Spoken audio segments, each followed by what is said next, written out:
Hi, everyone. It's Tanya Hertz here. I am Assistant Professor of Entrepreneurship, and I am the founder and director of the Rec Innovation Lab at San Diego Miramar College. And I also teach entrepreneurship at San Diego State University. And I am going to be talking to you tonight a little bit about how employees learn in organizations. So learning, decision making, how we can affect learning and improve it, and how we can use reinforcement techniques to improve employees' learning material, retaining material, and just all around how to have more knowledgeable employees. So I'm going to go ahead and share my screen with you, and we will pull up the PowerPoints on learning and decision making. And let's start by just defining a couple of the terms, starting with what we mean by learning. So what we're talking about when we're saying learning, this is when an employee changes their knowledge, changes their skill level on a enduring or permanent basis as a result of some sort of experience. And employees will learn two types of knowledge: explicit knowledge or tacit knowledge. And explicit knowledge is knowledge that's more codifiable. It's knowledge that's easy to communicate, easy to, by codifiable, we mean you can write it down, you can put it in a book. So what we're learning in this class, that's explicit knowledge. What you're learning in pretty much any orientation is explicit knowledge. Anything in a company handbook, that would be explicit knowledge. Tacit knowledge is a little bit more difficult to communicate. It's difficult to codify. It can only be learned for the most part with experience. And I say only because think of something like riding a bicycle, right? That would be an example of tacit knowledge. Can you imagine trying to write down how to ride a bicycle and make a manual for that? It's really difficult, right? It's describing how you would get on top of the bike and push the pedals, and it doesn't make a lot of sense. But through experience, we can fairly easily teach that type of knowledge. So different types of knowledge are taught different ways. And one of the primary reasons that that knowledge is so important in organizations, because knowledge affects decision making. And we want our employees able to make effective, fast decisions and make the right decision to solve problems as they encounter them.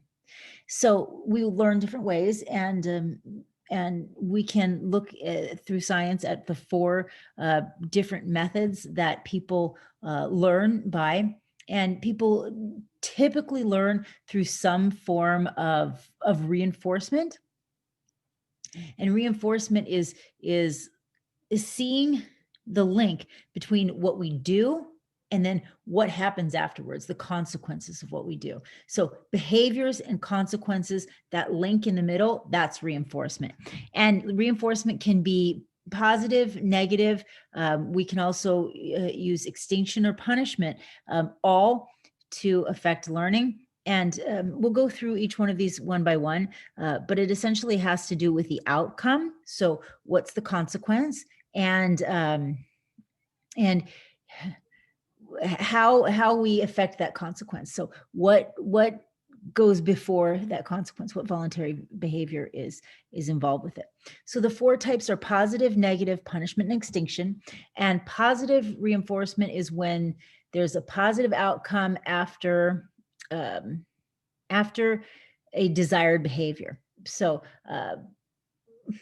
put another way, something good happens after an employee does something good, thereby increasing the likelihood that the behavior will be repeated. So if we want to use positive reinforcement in an organization to affect change and to get our employees to do what we want them to do and to learn, it's really important that they see that direct link between the behavior and the reward. So let's say, for example, we want our employees to, let's say we want them to answer emails quickly. Okay, we want them to answer emails within an hour or two of an email being sent. Positive reinforcement would be if we send them an email and they respond immediately, we say, thank you for responding to that email so quickly. I appreciate that. Or even better, saying, to the entire team, hey, by the way, this employee, she responded to this email very quickly, thereby something positive, in the organization. That's a great example of positive reinforcement. Negative reinforcement, there's a lot of confusion about this. People usually get this one wrong because they think that when we're saying negative reinforcement, it's something negative or pejorative or something, something that's like yelling or punishing. But this is not punishment. This is it's negative because we're actually removing something that's negative, thereby increasing the likelihood that employees will do the same thing again. So the negative in negative reinforcement is the unwanted outcome. So an example of this might be, so an unwanted outcome is removed following a desired behavior. So an example of this would be something like, oh, I know. So let's go back to the email thing. So we'll say our employees, we want them to respond to emails quickly. So maybe we could do something like say, any employee who responds to all emails within 24-hour period, that employee will not have to will not have to work late today, right? They'll get to go home early, right? So you're taking away something that they don't want to do, right? Because they did something good. That's negative reinforcement. Now, punishment is when we actually do something negative after they do something that we don't want them to do. So an unwanted outcome follows an unwanted behavior, thereby decreasing the likelihood that the behavior will appear again. So that would be something like the employee does not respond to an email within 24 hours. And so we then say, all right, so you're going to have to work late tonight, right? We're going to have you spend extra hours or something like this. Extinction is an effective technique for certain types of behaviors. And extinction is when no consequence, neither a positive nor a negative consequence, is given, right? So when we give no consequence, it decreases the likelihood that the behavior is going to be repeated. So I'll give an example of this. Like imagine that you have somebody in your class who's doing some attention-seeking behavior. And I always think of this whenever I'm in class and I have that one student who's trying to get attention by constantly talking. Now you can speak with that student and say, hey, if you continue to talk, I'm going to ask you to leave the classroom. That would be right punishment. Or you can use any type of reinforcement in there. But if you just ignore that person, right? If they're doing that behavior to get attention and you ignore them, they're going to stop doing it eventually, right? They were trying to get your attention. They're not going to do it anymore. And that can be really effective reinforcement technique. However, I really want you to think of this as managers. Extinction occurs when you do not respond to something positive or negative that an employee is doing, and therefore they're not going to continue to do it. So that said, is every time an employee does something good and you don't respond to that employee, there's no reinforcement for what they're doing, you're increasing the chance that they're not going to continue to do the good thing. Does that make sense? So if, for example, you want your employees to say thank you at the end of every interaction with a customer, and you have an employee who continually says thank you, thank you, thank you, and you ignore that. You just, every time she says thank you, you say nothing. You just ignore that she's saying thank you. Eventually, she's going to stop saying thank you, right? That's because of extinction. So it can happen either by you thinking about actually increasing or decreasing a behavior, or it can happen naturally if you don't think about it and you don't reinforce good behaviors. Okay, so not just the behavior itself, but the schedule of reinforcement is important, and the ratio of reinforcement is important. So schedule, by schedule we mean or interval, we mean what at what how often, at what time do we reinforce the behavior, and by ratio we mean after how many behaviors are the behaviors reinforced. And some of the types of reinforcements are more effective than others, but they can't be used for everything, right? So continuous reinforcement would be a specific consequence would follow every single time there was a particular behavior. So, for example, let's say you wanted your employees to say thank you. Every time they said thank you would mention it. Hey, by the way, Carla said thank you. Thank you, Carla, right? Now you can see it could be effective, but it's not really possible to do that every single time, right? And so we can choose a fixed interval, and that's when a worker is rewarded after a certain amount of time, and the time stays the same between every single behavior. So for this, an example of this might be something like a paycheck, right? Every single 2 weeks, you get a paycheck, and that's a form of reinforcement, right? Variable interval schedule is when workers are rewarded after a certain amount of time, but the time is always different. So that would be an example of this might be something like, well, maybe as a manager, you might walk around your office and and just watch and make sure that people are doing what they should be doing. If they are, you might give them praise or a positive kudos. That would be variable interval. Fixed ratio is when the behavior is reinforced after a certain number of them have been exhibited. So, for example, every 100, every 100 sales that are made, an employee might get a trip, right? Or they might get a vacation or something like that.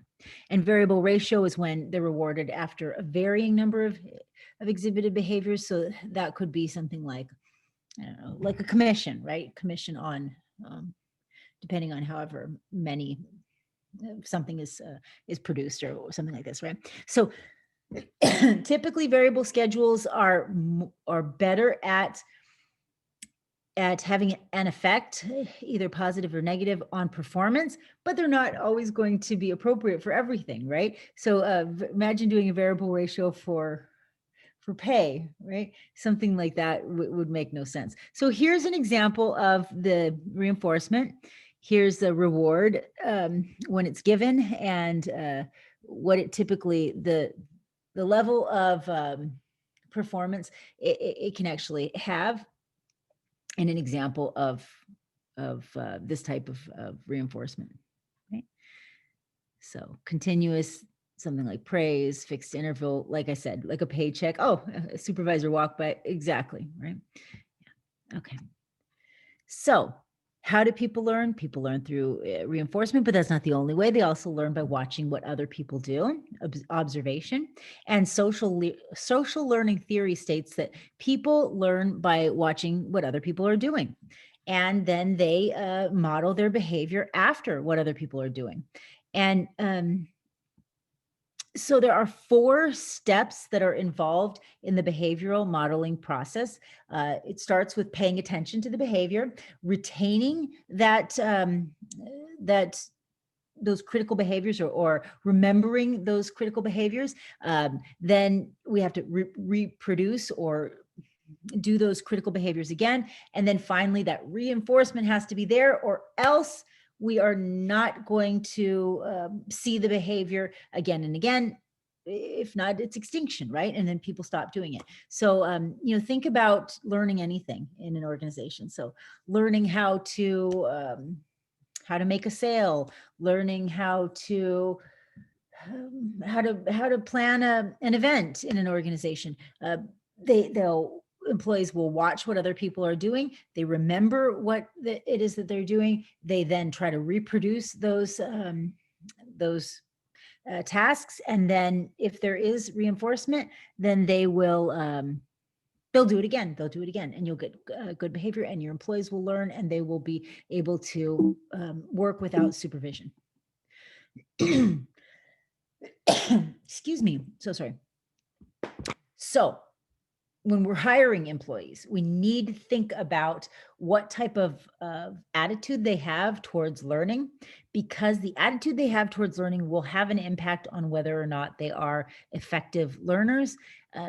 Other things come into play as well, such as cognitive ability, such as attitude and personality. And we're going to talk about those coming up in subsequent chapters. I say chapters, so it's like a habit, old habits die hard. But in subsequent modules or lessons, we're going to be talking about how those things can have an effect. But right now, we're going to just talk about how our attitude towards learning will have an impact on the way that we learn. And there are essentially, excuse me, there is essentially three main types of attitudes towards learning. There's a learning orientation, a performance prove orientation, and then a performance avoid orientation. And by and large, the most favorable is going to be a learning orientation. And that's when an employee's attitude towards learning is really, they're lifelong learners. Have you heard that saying, lifelong learner? A lifelong learner has a learning orientation, right? So they see learning as part of life, right? They see building skills, competences, building knowledge as just as important as demonstrating that they're competent, right? If not more important. It's really important to them to grow and to learn. It's part of their personality, right? It improves self-confidence.